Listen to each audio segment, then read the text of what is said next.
Pascal Chanvert.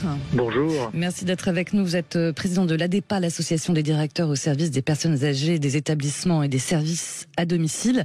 Alors on le sait, depuis vendredi, le gouvernement a réactivé le numéro vert, Canicule Info Service. On rappelle son numéro, c'est le 0800 06 66 66. Les numéros verts, les messages de prévention, c'est efficace pour vous? Est-ce que c'est suffisant aussi? Dire que rien n'est fait ne serait pas exact. Il y a depuis 2003 des progrès, et notamment la première chose, c'est la diffusion de l'information. En 2003, il n'y avait pas une émission comme celle que nous sommes en train de tenir, et il n'y avait pas d'alerte canicule.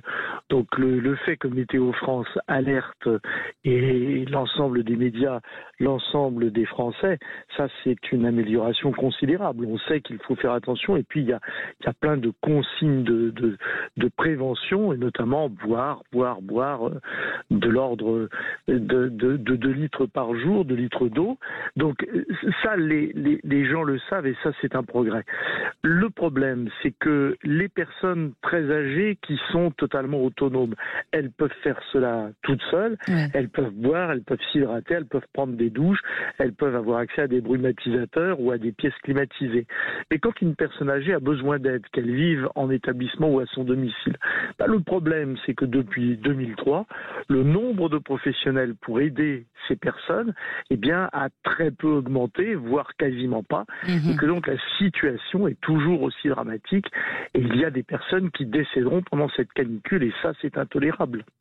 Donc on en revient toujours à la même question, c'est le manque de personnel, alors là, surtout en cette période de creux estival, mais pas seulement, et rien n'a été renforcé à ce sujet. Bon, on sait qu'on parle d'une crise de vocation, une revalorisation de ces métiers aussi. En fait, il y a 2 éléments qui montrent bien l'incurie des pouvoirs publics depuis 20 ans sur ce sujet. D'une part, les budgets des établissements et des services à domicile n'ont pas suffisamment augmenté pour permettre de recruter des professionnels. Et puis deuxièmement, depuis maintenant quelques années, la connaissance par l'ensemble des Français de cette situation fait que de moins en moins de jeunes ou de moins jeunes ont envie d'entrer dans ce secteur d'activité, et qu'un certain nombre de professionnels quittent le secteur. Donc à une crise s'ajoute une deuxième crise. Crise, puis il faut rappeler quand même que ce sont des métiers aussi largement féminins. Alors, ce sont des métiers largement féminins. Ça explique sans doute pourquoi ce sont des métiers qui sont aussi peu considérés, tout particulièrement ceux de l'aide à domicile, parce que au moment où l'État nous dit « mais moi, je sais qu'il y a des problèmes dans les établissements, mais parce que je veux que les personnes âgées restent à domicile », c'est totalement inexact, puisque c'est là où les salariés sont les plus maltraités du point de vue de leurs conditions de travail et les plus maltraités du point de vue de leur salaire. Donc, ce n'est pas un problème d'opposition entre les choix des personnes âgées entre domicile et établissement, c'est un problème d'inefficacité et de manque de volonté politique des pouvoirs publics. Manque de volonté politique. Vous, en tant que responsable des directeurs au service des personnes âgées, vous allez avoir des contacts prochainement ou en cours déjà avec le nouveau ministre de la Santé, Aurélien Rousseau? Oui, bien sûr, et puis avec Madame Berger, la nouvelle ministre des Solidarités. Pour autant, nous attendrons qu'il fasse preuve de bonne volonté, mais la question n'est pas celle des ministres, c'est celle des présidents de la République et des premiers ministres. Vous savez, Jacques Chirac a fait de grandes promesses, il a fait quelques petits plans. Nicolas Sarkozy, François Hollande ont fait des promesses qu'ils n'ont pas tenues, là aussi avec des petits plans. Et Emmanuel Macron a fait la promesse d'une loi autonomie lors de son premier quinquennat qu'il n'a pas tenue. Donc la question n'est pas uniquement celle des ministres, malheureusement, c'est bien la question d'une décision politique au plus haut sommet de l'État.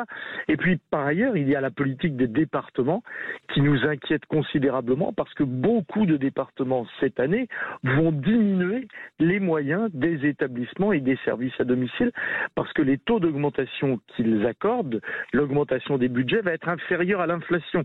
Ça veut dire donc que les établissements et les services à domicile vont perdre des budgets, et donc vont être à nouveau contraints peut-être de diminuer le nombre de personnel, ce qui est à nos yeux totalement inacceptable. Pour terminer, là, on sait que cette canicule va durer plusieurs jours, mais à terme, les étés risqueront certainement d'être de plus en plus chauds et les canicules de plus en plus fortes. Anticiper, c'est aussi avoir une vision sur le long terme. On sait aussi qu'on est dans une société où on l'envie de plus en plus vieux. Bien entendu, et pour toutes ces raisons, il faut absolument que le président Macron respecte les engagements qu'il a tenus. Alors, bien entendu, c'est trouver des financements nouveaux, mais je rappelle que créer des emplois supplémentaires dans les établissements, dans les services à domicile, c'est donner du travail à des centaines de milliers de personnes, c'est donc diminuer le chômage et c'est faire en sorte que les personnes âgées aillent mieux en période de canicule, mais aussi toute l'année. Évidemment, oui, bien sûr. Merci beaucoup Pascal Janvert d'avoir été avec nous ce matin. Je rappelle que vous êtes président de l'ADEPA, l'association des directeurs au service des personnes âgées, des établissements et des services à domicile. Merci à vous.